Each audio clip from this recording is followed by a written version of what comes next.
ஆசைக்கும் எல்லை உண்டு. ஒரு காட்டு அதிகாரி இருந்தார். அவருக்கு அழகான ஒரு மகள் இருந்தாள்.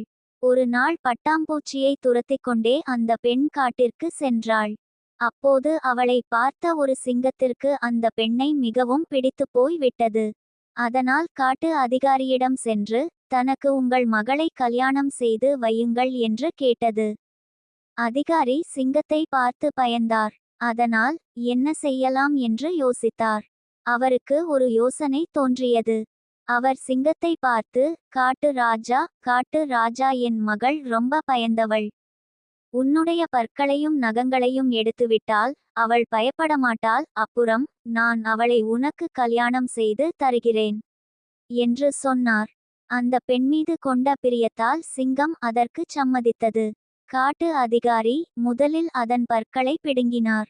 அதன்பின் நகங்களை வெட்டினார். பற்களையும் நகங்களையும் இழந்த சிங்கம் பலம் எல்லாவற்றையும் இழந்து ஆட்டுக்குட்டி போல் இருந்தது.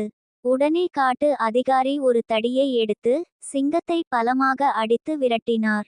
நடக்காத ஒரு விஷயத்திற்கு ஆசைப்பட்டால் நஷ்டம் நமக்குத்தான் என்று புரிந்துகொண்டு, தப்பித்தோம், பிழைத்தோம் என்று சிங்கம் ஓடியே போய்விட்டது. நீதி: அளவுக்கு மீறினால் அமிர்தமும் நஞ்சு.